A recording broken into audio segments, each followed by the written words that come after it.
Bonjour tout le monde. Dans cette vidéo, on va essayer de faire un programme qui nous permet de calculer le nombre de chiffres.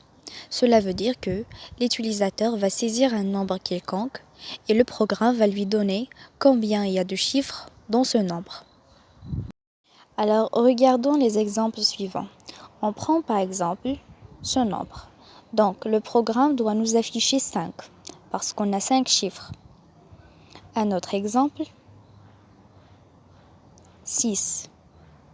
L'idée, c'est qu'on va initialiser un compteur i qui commence de 1, puis 10, puis 100, 1000 et ainsi de suite.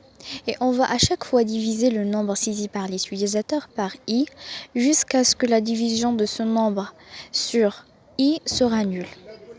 Donc, on déclare une variable de type entier a qui va recevoir le nombre saisi par l'utilisateur ainsi qu'un compteur qu'on va utiliser par la suite, qu'on initialise par 0 et aussi le i dont j'avais parlé. On écrit print f, saisir le nombre, saisir un nombre.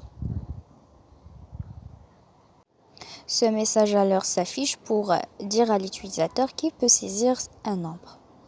Ensuite, on fait scanf pourcentage d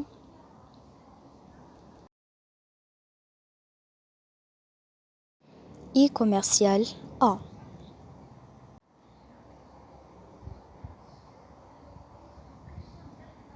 Un nombre entier.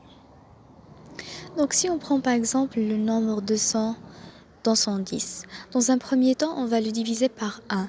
Donc ça ne sera pas nul.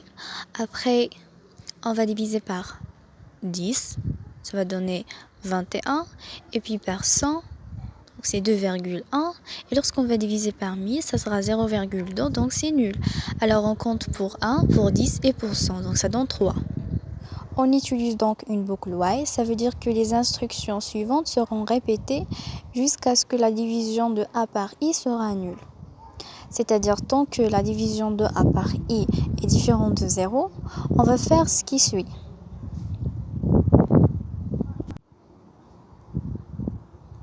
Ici, on va faire i reçoit i fois 10 parce que dans un premier temps, on a i égale à 1, mais ça ne sera pas compté. Donc, on doit diviser d'abord par 10 et puis par 100 et ainsi de suite. Évidemment, le c doit incrémenter à chaque fois qu'on fait la division pour avoir à la fin le nombre des chiffres qu'on cherche. On ferme la boucle et on fait printf pour enfin afficher le résultat. Donc, on veut faire pourcentage d contient. Évidemment, ce pourcentage d représente la valeur contenue dans a. Donc, contient pourcentage d encore une fois pour représenter le c. Chiffres pour dire que a contient ces chiffres. On ferme les guillemets et on écrit nos variables. Premièrement le a et puis le c.